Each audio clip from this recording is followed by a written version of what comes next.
Assalamualaikum anak-anak. Apa kabar semuanya? Semoga kalian dalam keadaan sehat dan tetap semangat. Baiklah, hari ini kita akan mempelajari mengenai ciri-ciri makhluk hidup. Tujuan pembelajaran kita pada pertemuan kali ini diharapkan kalian mampu mengidentifikasi ciri-ciri makhluk hidup. Oh iya, di antara kalian ada yang tahu ciri-ciri makhluk hidup? Oke, benar sekali. Nah, ciri-ciri makhluk hidup yang pertama, bernapas. Bernapas atau respirasi adalah proses menghirup oksigen yang ada di lingkungan dan melepaskan karbon dioksida. Ikan bernapas dengan menggunakan insang. Insang berfungsi menyaring oksigen di dalam air dan mengalirkannya ke seluruh tubuh. Tumbuhan bernapas dengan stomata, membutuhkan karbon dioksida dan melepaskan oksigen. Ciri-ciri makhluk hidup yang kedua, memerlukan makanan atau nutrisi. Setiap makhluk hidup memerlukan makanan atau nutrisi untuk mempertahankan hidupnya. Makanan diperlukan sebagai sumber energi untuk melakukan proses-proses kehidupan. Untuk itu, kita dianjurkan makan makanan sehat dan bergizi. Makanan sehat mengandung nutrisi yang beragam dan lengkap sesuai dengan kebutuhan tubuh. Gizinya harus lengkap dan memiliki kandungan karbohidrat, protein, vitamin, serat, mineral, lemak, dan air dengan jumlah yang cukup. Berdasarkan jenis makanannya, hewan dapat diklasifikasikan menjadi 1. Herbivora. Hewan herbivora adalah kelompok hewan yang memakan tumbuhan. Contohnya seperti sapi, kambing, kerbau, dan lainnya. Klasifikasi hewan berdasarkan jenis makanannya yang kedua adalah karnivora. Hewan karnivora adalah kelompok hewan pemakan daging atau pemakan hewan lainnya. Hewan karnivora umumnya memiliki ciri khusus pada fisiknya. Contohnya seperti singa, serigala, harimau, dan lainnya. Klasifikasi jenis hewan berdasarkan makanannya yang ketiga, yaitu omnivora. Hewan omnivora adalah hewan pemakan segala, dari tumbuh-tumbuhan, biji-bijian, hingga daging bisa dilahap oleh hewan jenis ini. Contohnya seperti ayam, tikus, dan lainnya. Ciri-ciri makhluk hidup berikutnya adalah bergerak. Perpindahan seluruh bagian tubuh terjadi pada manusia dan sebagian besar hewan. Contoh, manusia berjalan dan berlari. Berdasarkan terjadinya, gerak dibedakan menjadi 1. Gerak aktif. Gerak aktif adalah gerak yang terjadi karena otot-otot diperintahkan untuk bergerak. Contohnya, ikan bergerak dengan siripnya untuk berenang, burung bergerak dengan sayapnya untuk terbang. Gerak berdasarkan terjadinya yang kedua adalah gerak pasif. Gerak pasif adalah gerak yang terjadi karena respon terhadap rangsangan, seperti gerak taksis, yaitu gerak tumbuhan yang dipengaruhi oleh rangsangan. Kemudian gerak tropisme, yaitu gerak sebagian tubuh tumbuhan yang arahnya dipengaruhi oleh sinar matahari. Ciri-ciri makhluk hidup selanjutnya adalah iritabilitas atau peka terhadap rangsangan. Setiap makhluk hidup mempunyai kemampuan menanggapi rangsangan dengan cara yang berbeda-beda. Kepekaan terhadap rangsangan menunjukkan bahwa di dalam tubuh makhluk hidup terjadi proses pengaturan.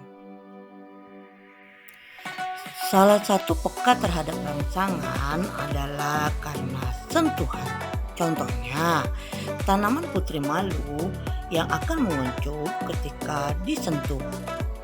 Selain itu, respon terhadap bau juga merupakan salah satu peka terhadap rangsangan, yang mana ketika kita mencium bau yang tidak sedap, kita akan menutup hidung. Sinar matahari juga merupakan salah satu peka terhadap rangsangan. Contohnya, tanaman bunga matahari tumbuh selalu menghadap sinar matahari. Ciri-ciri makhluk hidup selanjutnya, tumbuh dan berkembang. Tumbuh dan berkembang memiliki perbedaan. Pertumbuhan adalah perubahan ukuran seperti panjang, massa, dan volume. Akibat dari pertumbuhan adalah bertambah tinggi dan berat badan seseorang anak dan bertambahnya panjangnya ukuran batang. Sedangkan berkembang adalah suatu proses menuju kedewasaan menjadi bertambah sempurna, seperti tentang pribadi, pikiran, dan sebagainya. Di sini dapat kita lihat pertumbuhan pada manusia dari bayi, balita, anak-anak, remaja, dewasa. Sedangkan perkembangannya dapat kita lihat misalnya pada laki-laki berubahnya suara, tumbuhnya kumis, dan lain-lain. Sedangkan pada perempuan ditandai dengan perubahan bentuk tubuh dan berfungsinya alat reproduksi.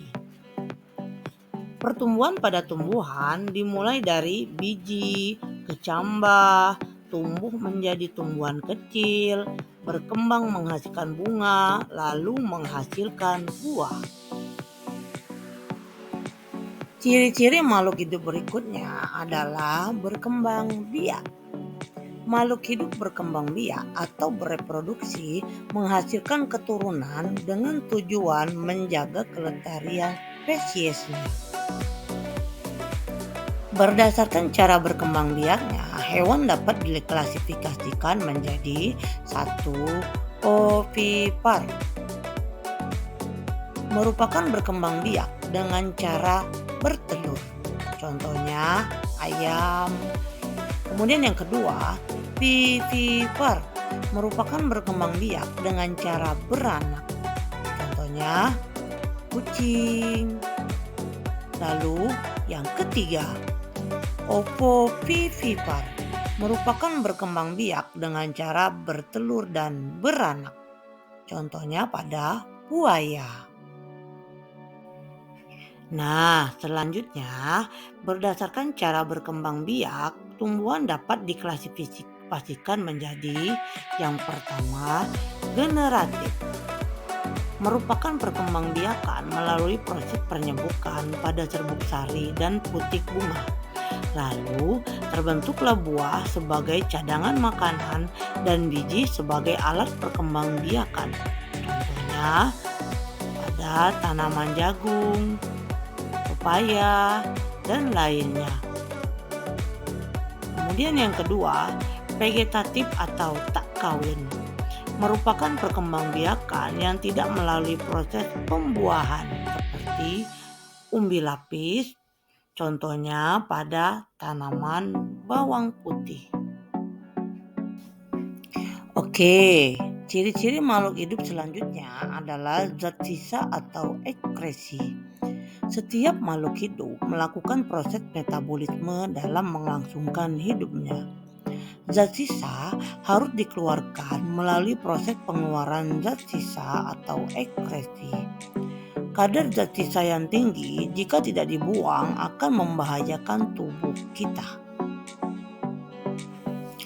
Adapun organ ekskresi pada manusia, hewan, dan tumbuhan dapat kita lihat seperti paru-paru dan insang mengeluarkan CO2. Kemudian kulit mengeluarkan keringat. Lalu ginjal mengeluarkan urin. Kemudian tumbuhan mengeluarkan zat sisa melalui stomata berupa karbon dioksida sebagai sisa proses pernapasan dan oksigen sebagai sisa proses fotosintesis. Nah, ciri-ciri makhluk hidup yang terakhir adalah beradaptasi. Adaptasi adalah kemampuan makhluk hidup untuk menyesuaikan diri terhadap lingkungannya. Bagi makhluk hidup yang dapat menyesuaikan diri terhadap lingkungannya, maka ia dapat hidup lebih lama dan individu sejenisnya atau populasi cenderung bertambah banyak. Tetapi bagi makhluk hidup yang tidak dapat menyesuaikan diri terhadap lingkungannya akan punah. Di sini dapat kita lihat adaptasi morfologi. Merupakan penyesuaian bentuk dan struktur tubuh luar terhadap lingkungan untuk bertahan hidup di habitatnya. Seperti burung beradaptasi dengan paruhnya sesuai dengan jenis makanannya. Selanjutnya, adaptasi fisiologi merupakan penyesuaian yang dipengaruhi oleh lingkungan sekitar yang menyebabkan adanya penyesuaian pada alat-alat tubuh untuk mempertahankan hidup dengan baik. Contoh, onta yang punya kantung air di punuknya untuk menyimpan air agar tahan tidak minum di padang pasir dalam jangka waktu yang lama. Kemudian, anjing laut yang memiliki lapisan lemak yang tebal untuk bertahan di daerah dingin. Baiklah, selanjutnya adaptasi tingkah laku. Adaptasi tingkah laku adalah penyesuaian bentuk makhluk hidup terhadap lingkungan untuk menjaga kelangsungan hidupnya. Contoh, bunglon merubah warna kulitnya sesuai dengan lingkungan agar terhindar dari predator. Baiklah anak-anak, demikianlah pembelajaran kita hari ini. Selamat belajar, semoga bermanfaat dan tetap semangat. Terima kasih. Wassalamualaikum warahmatullahi wabarakatuh.